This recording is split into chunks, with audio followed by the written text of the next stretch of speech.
नमस्कार दोस्तों, क्राइम तक के यूट्यूब लाइव में आप सबका स्वागत है। मैं हूं सुप्रतिम बैनर्जी और मेरे साथ आज कैमरे पर हैं सुरभि तिवारी। आज एक ब्लाइंड मर्डर केस के बारे में मैं आपको बताने वाला हूं और ये बताऊंगा कि ये केस पुलिस ने कैसे सुलझाया। कई बार जब सारी कोशिशें नाकाम हो जाती हैं तो फिर किस्मत का काम या फिर यूं कहें कि ऊपर वाले का रोल शुरू होता है। तो इस केस को सुनने के बाद, इस वाक़े को सुनने के बाद आपको कुछ कुछ ऐसा ही लगेगा। 30 दिसंबर 2016 को पटियाला के पास एक लाचरू गांव है। उस लाचरू गांव में घग्घर नदी बहती है। उस घग्घर नदी में लोगों को एक ट्रंक नज़र आया। ट्रंक मतलब जो लोहे का बड़ा सा संदूक होता है वह वो। तो जब ये ट्रंक नज़र आया तो लोगों को थोड़ी हैरानी हुई, क्योंकि नदी के बीच में किसी ट्रंक का यूं पड़ा होना ये मतलब संदेह तो पैदा करता ही है। आफ्टर ऑल ट्रंक अगर कोई डिस्पोज ऑफ भी करेगा तो किसी कबाड़ी को देगा, नदी में नहीं फेंकेगा। तो लोगों को संदेह हुआ, लोगों ने पुलिस को फ़ोन किया।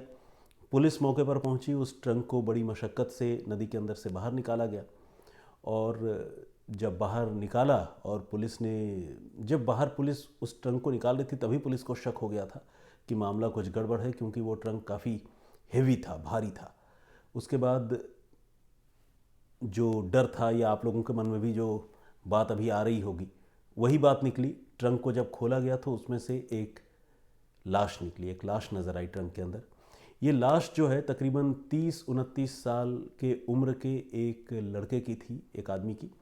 और उस लाश के साथ कई बार होता है ना, पर्स हुआ या कोई आई कार्ड या कोई भी ऐसी चीज़ जिससे उस बंदे को आइडेंटिफाई किया जा सके। उस लाश के साथ ऐसा कुछ भी नहीं था।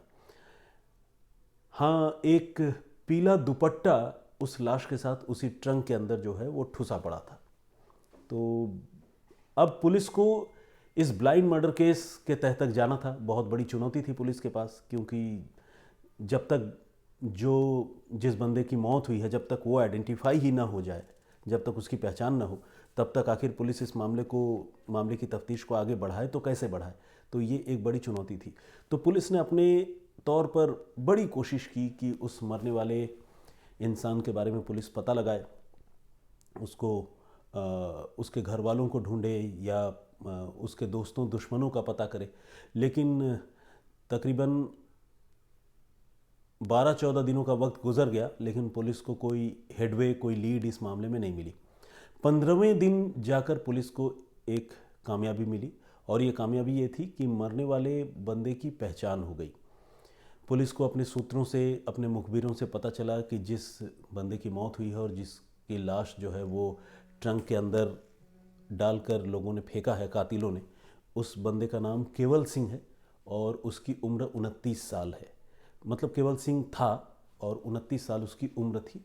और उसके बारे में और भी जो जानकारी पुलिस को मिली वो पता चला कि वो पटियाला के ही आदर्श नगर इलाके का रहने वाला है और पेशे से वो ढोल बजाने वाला है। और ढोल भी वो जो है किसी म्यूज़िक पार्टी में या बैंड में नहीं, बल्कि जो किन्नरों की टोली होती है उनके साथ वो ढोल बजाया करता है।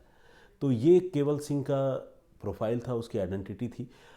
आदर्श नगर में जहां उसकी रिहाइश की बात पता चली, पुलिस वहां पहुंची, लेकिन ये भी पता चला कि वहां वो बंदा जो है वो अकेला ही रहता था।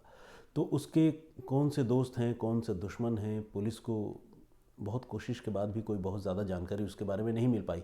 पुलिस ने किन्नरों से भी पूछताछ की, क्योंकि जैसा कि मैंने आपको बताया कि उसका प्रोफाइल ही ये था कि वो किन्नरों की टोली के साथ घूम फिर करके ढोल बजाया करता था। तो लेकिन किसी किन्नर से केवल सिंह की मौत के बारे में खासकर कोई जानकारी नहीं मिल पाई। किन्नरों ने केवल सिंह को आइडेंटिफाई तो किया, कहा कि हाँ हम इसे जानते हैं, ये ढोल बजाता था, लेकिन कोई ये नहीं बता पाया कि इसका कत्ल किसने किया होगा, क्यों किया होगा। और इस तरह से दिन, महीने, साल गुजरते रहे। एक लंबा वक्त गुजर गया और पुलिस को इस मामले में कोई कामयाबी नहीं मिली। और एक तरह से ये मामला पुलिस के लिए ठंडे बस्ते में चला गया था और पुलिस जो है वो अब किसी करिश्मे का या फिर किसी ऐसे क्लू का इंतज़ार कर रही थी जिससे ये मामला वो सुलझाती। एक तरह से देखा जाए तो इंतज़ार क्या कर रही थी, पुलिस भी अब इस मामले को भूलने लगी थी। और जैसा कि मैंने आपको बताया कि केवल सिंह का प्रोफाइल भी कोई ऐसा बहुत हाई प्रोफाइल बंदा था नहीं कि कोई पुलिस पर भी कोई प्रेशर हो कि तफ्तीश करके फ़ौरन ढूंढो, कातिलों को पकड़ो। तो मामला जो है वो पुराना होता जा रहा था लगातार। इसी बीच तकरीबन 2 साल बाद एक मुखबिर ने पुलिस को एक वीडियो दिया। ये वीडियो जो है वो केवल सिंह का था, और वीडियो इत्तेफाक से उसी दिन का था जिस दिन केवल सिंह की हत्या हुई थी। और वीडियो देने वाले मुखबिर ने पुलिस को ये बताया कि इस वीडियो को बहुत गौर से देखिए, इस वीडियो में केवल सिंह के कत्ल का सुराग छिपा है।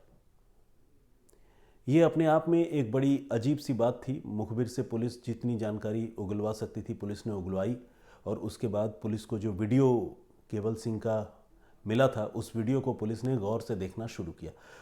चूँकि तकरीबन 2 साल का वक्त गुजर चुका था, तो पुलिस को केवल सिंह की लाश मिलने और उस समय मौके पर किस तरह का मंजर रहा होगा, क्या क्या चीज़ें रिकवर हुई थी, वो सब चीज़ भी पुलिस भूलने लगी थी। तो पुलिस ने पुरानी फाइल निकाली और वो सारी तस्वीरें जो लाश की पुलिस ने क्लिक करवाई थी वो तस्वीरें पुलिस ने देखी। पुलिस ने वो ट्रंक ध्यान से देखा और पुलिस ने देखा कि लाश के साथ जो है एक पीले रंग का दुपट्टा भी है। इन सारी चीज़ों को देखने के बाद पुलिस ने नए सिरे से उस वीडियो को देखना शुरू किया, जो वीडियो कत्ल वाले दिन का ही बताया गया था।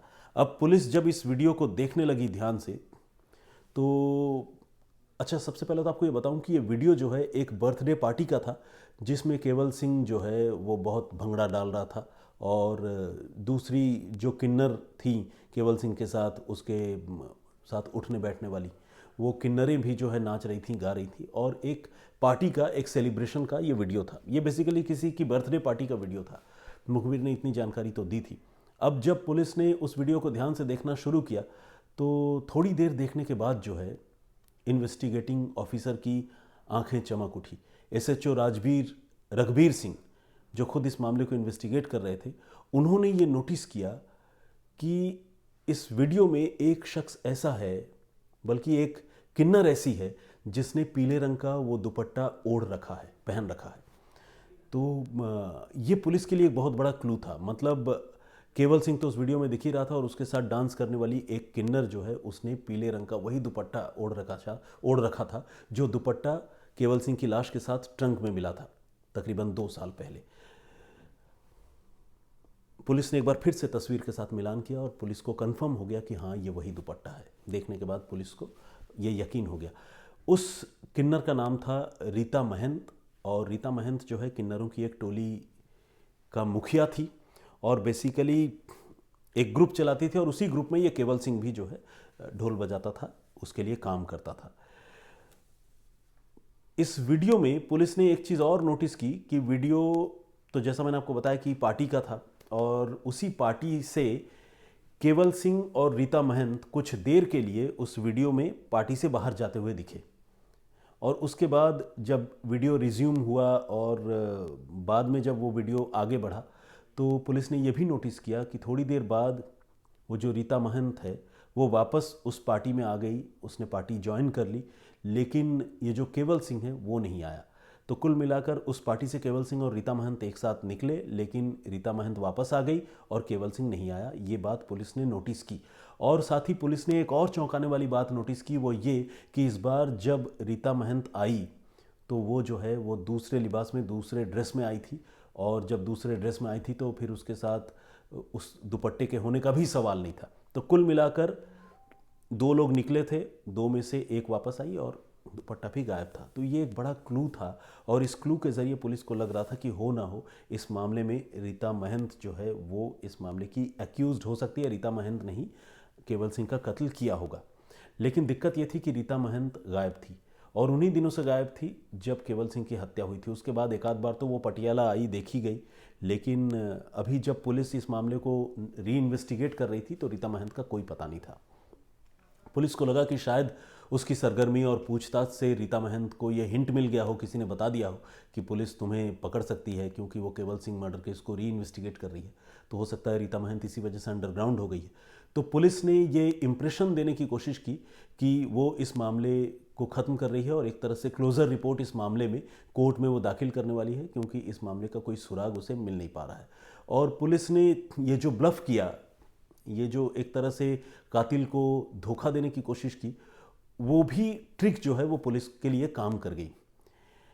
इसी बीच पुलिस को ये पता चला कि ये रीता महंत, जिसे अब तक वो अंडरग्राउंड मानकर चल रही थी, वो रीता महंत दरअसल इन दिनों यूपी के सहारनपुर में रहती है, और जिस जगह रहती है उस जगह का नाम है सरसावा।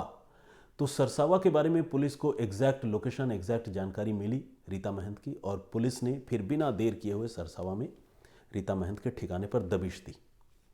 रीता महंत पकड़ी गई, और पकड़ी जाने के बाद उसने न सिर्फ केवल सिंह के कत्ल का गुनाह कबूल कर लिया, बल्कि उसके पीछे की कहानी भी सुनाई। रीता महंत ने पुलिस को ये बताया कि केवल सिंह उसके साथ मिलकर काम करता था, लेकिन हाल के दिनों में जब यह हत्या हुई थी 2016 में, मैंने आपको तारीख बताई थी, बिल्कुल 30 दिसंबर 2016 को ये लाश मिली थी, और मेरे ख्याल से उसके 1 या 2 दिन पहले 28 या 29 दिसंबर को यह हत्या हुई होगी।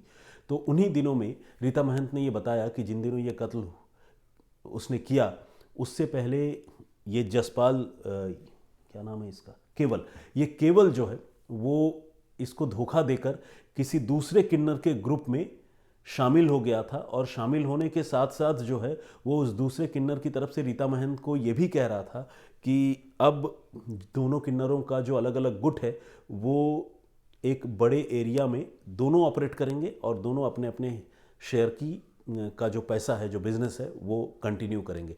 लेकिन रीता महंत को ये बात नागवार गुजरी, क्योंकि वो एक पर्टिकुलर इलाके पे अपना राज करती थी, और उसे लगता था कि मैं ही इस इलाके की इकलौती किन्नर हूँ, या मैं जो ग्रुप है वो चलाती हूँ, और इसमें किसी को शेयर मैं नहीं दे सकती थी।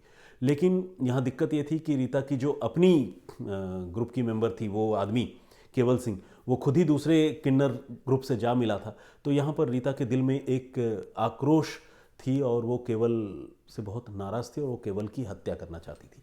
इसके बाद उसने ये साजिश रची थी, और बर्थडे पार्टी भी इसी साजिश का हिस्सा थी, जिसमें उसने केवल को धोखे से बुलाया था, और धोखे से ही किसी बात से बरगला कर वो केवल को बर्थडे पार्टी से बाहर लेकर गई, और अपने घर ले जाकर रीता की बहन है काजल, वो भी किन्नर है बेसिकली, तो काजल महंत के साथ मिलकर, और इनका एक गुर्गा है जिसका नाम है जसप्रीत सिंह उर्फ जस्सा, तो जस्सा और काजल महंत के साथ मिलकर रीता ने उस रोज़ रात को, प्रॉबेबली 28 या 29 दिसंबर की रात को, केवल सिंह का गला घोंटा घर ले जाकर, और गला घोंटने के बाद अपने घर में जो उसके पास एक बड़ा सा ट्रंक था, उस बड़े ट्रंक में उसने लाश रखी, और जिस दुपट्टे से गला घोंटा था उस दुपट्टे को भी, मतलब जाहिर है इस तरह कत्ल में यूज्ड कपड़ा या दुपट्टा कौन पहनता है, तो इसीलिए जो किन्नर थी उसने वो दुपट्टा उसी ट्रंक में डाल दिया था, और डालने के बाद वो जो है उन्होंने ट्रंक को डिस्पोज ऑफ कर दिया उसी घग्घर नदी में, लाचरू गांव के पास, जैसा मैंने आपको बताया। और फिर आगे की कहानी आप जानते हैं।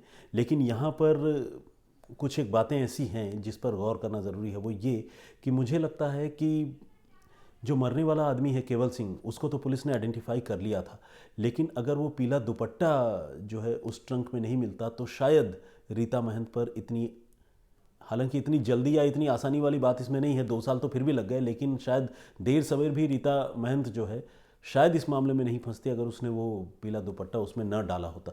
लेकिन बहुत सारे दर्शक हमारे ये कहते हैं, जब मैं इस तरह की बातें करता हूँ तो लोगों को, कुछ लोगों को ये लगता है कि शायद इस तरह से मैं क्रिमिनल को जो है वो एक आइडिया दे देता हूँ कि अगली बार अगर कोई क्रिमिनल कोई क्राइम करता है तो वो इस तरह के कोई क्लू ना छोड़े।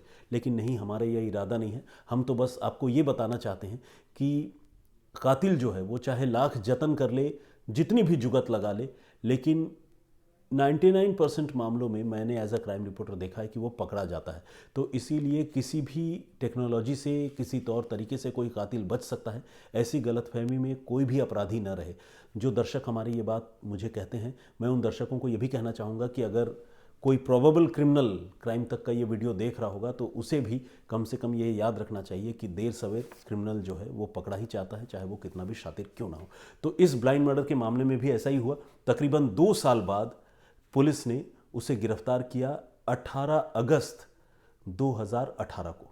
हत्या हुई थी 28-29 दिसंबर 2016 को, और 18 अगस्त 2018 को वो रीता महंत और उसके गैंग के 3 लोग धरे गए।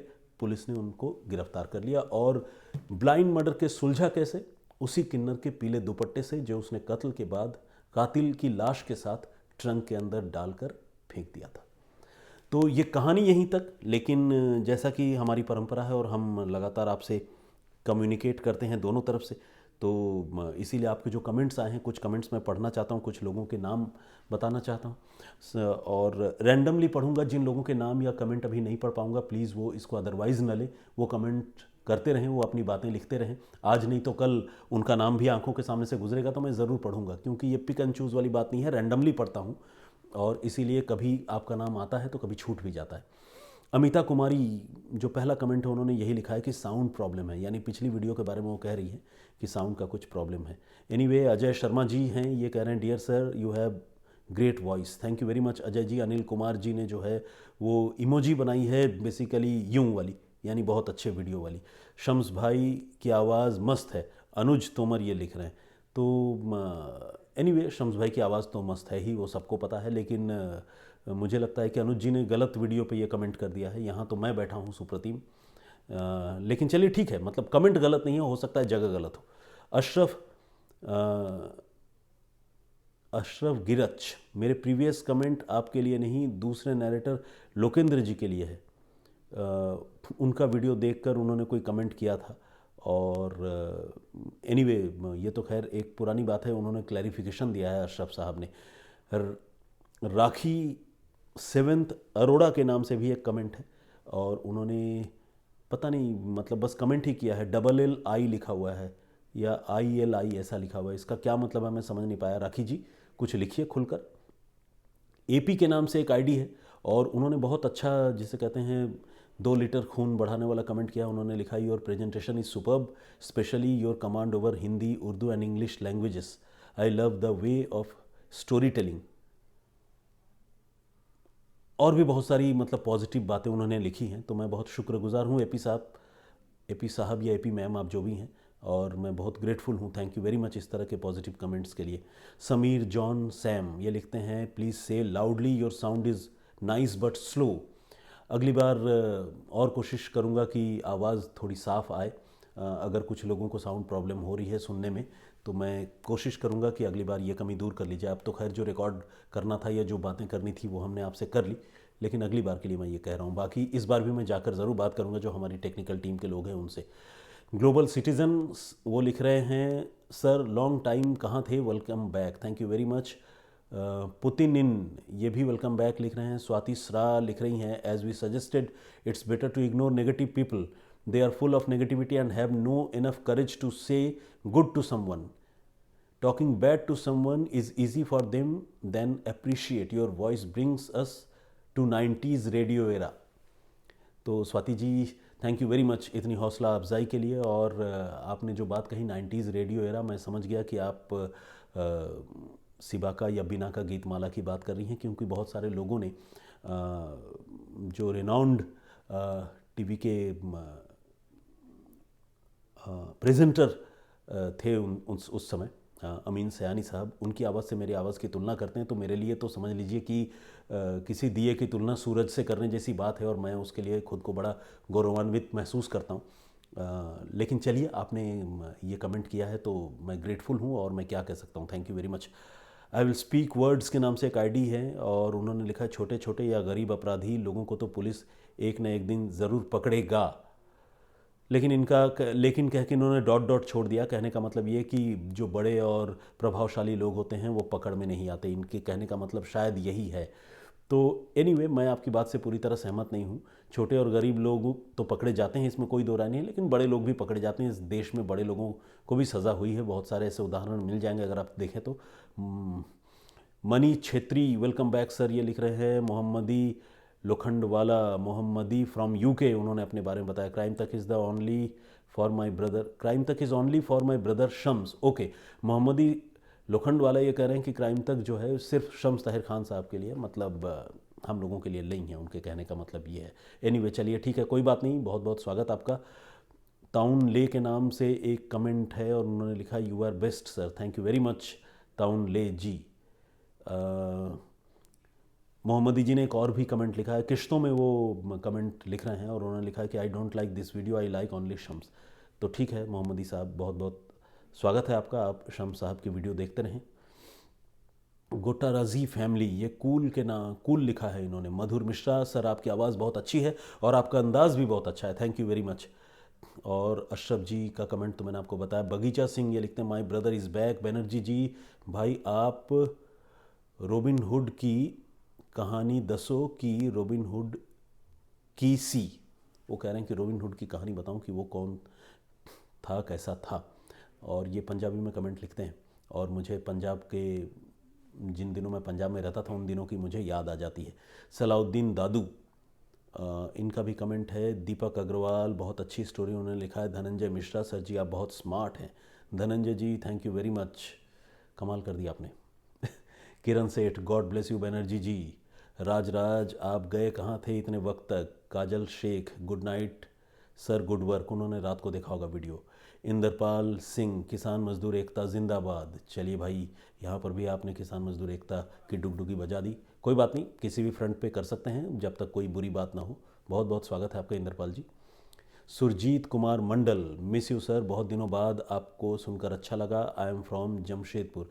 बिल्कुल सुरजीत जी, आपने बताया है अपने बारे में और मुझे भी अच्छा लगता है जमशेदपुर के लोगों को इस तरह के प्लेटफॉर्म पर कनेक्ट करके, क्योंकि आप सब जानते हैं मेरा होम टाउन जमशेदपुर है। तो कोई भी जमशेदपुर का व्यक्ति जब मुझे कांटेक्ट करता है तो मैं थोड़ा नॉस्टैल्जिक हो जाता हूँ, पुरानी यादें ताज़ा हो जाती है। मुकेश दुआ, उन्होंने भी इस कमेंट पर एक कमेंट किया, उन्होंने लिखा I am also from Jamshedpur and I to listen his stories very interestingly. Thank you Mukesh ji, thank you very much.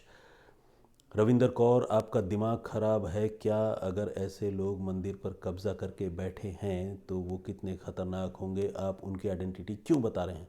अगर ये लोग मैसेज कमेंट बॉक्स में भी आया तब ज़्यादा लोग ने नहीं दिया होगा ध्यान। You should be away more careful.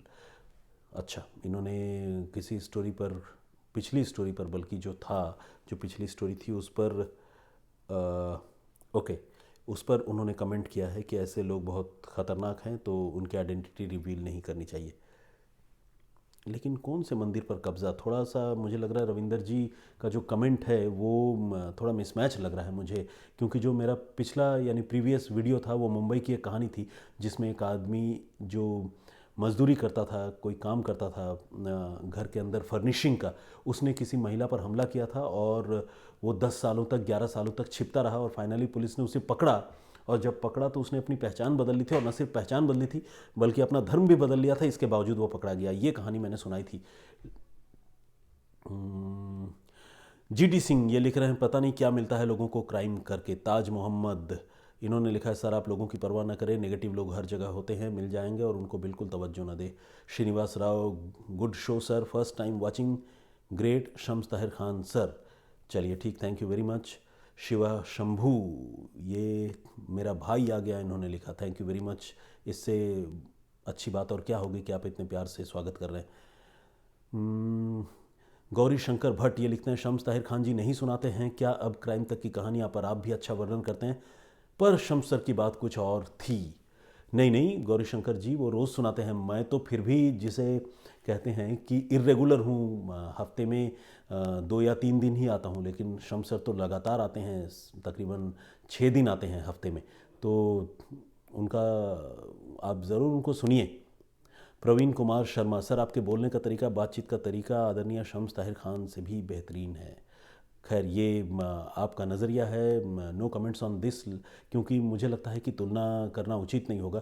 Shams sir की बात ही कुछ और है और लेकिन इन्होंने, प्रवीण जी ने हौसला अफजाई जो की है, पॉजिटिव बातें जो लिखी हैं, मैं उसके लिए उनका शुक्रिया अदा करता हूँ। यूनुस सिकलीगर, निवेश की दुनिया, निवेश की दुनिया, इन्होंने लिखा है आप तो दूज का चांद हो गए हैं, शम्स सर को भी पीछे छोड़ दिए।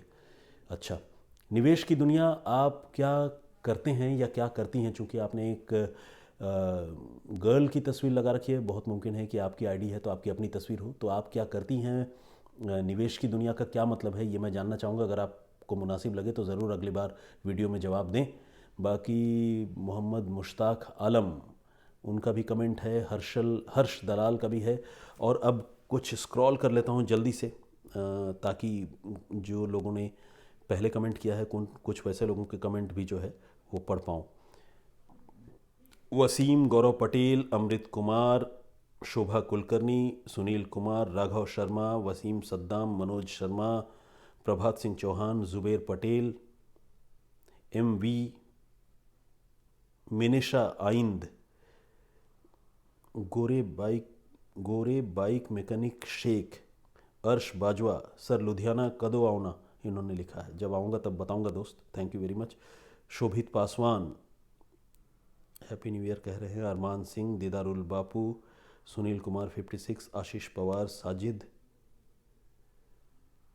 टी सेरिंग धारग्याल, इनका भी कमेंट है। लव गुरु के नाम से भी एक आईडी है, उन्होंने भी कमेंट किया है। ऋचा शर्मा, इन्होंने जो है वो ख़तरनाक कमेंट किया है। नसरीन कुरैशी, सुनील जंकर, धन सिंह रावत, बहरहाल अरुण कामले और विक्रम कालिया, इन्होंने भी कमेंट किया। Thank you very much. और बहुत सारे लोगों ने कमेंट किया है, तकरीबन 100 लोग या उससे भी ज़्यादा लोगों ने। मैं बहुत शुक्रगुजार हूँ कि इतना रिस्पॉन्स आप देते हैं और इस तरह से रेसिप्रोकेट करते हैं। दोनों तरफ से ये बातचीत का सिलसिला चल रहा है। आपसे रिक्वेस्ट है कि इस वीडियो पर भी ज़रूर अपनी राय दें और जो स्टोरी मैंने सुनाई उस पर अपनी राय दें। और बाकी अगर मुझे कुछ बताना हो, अगर आप मुझ में कुछ तब्दीली चाहते हो, मेरे कहानियाँ बताने के तौर तरीके में कुछ चेंजेस चाहते हो तो वो भी बताएं। बहुत बहुत स्वागत है आप सबका। और बहुत सुरक्षित रहिए, खुश रहिए। मैं फिर हाजिर होऊंगा किसी और कहानी, किसी और वाक़े के साथ। तब तक मुझे और सुरभि को इजाज़त दीजिए। जय हिंद, जय भारत।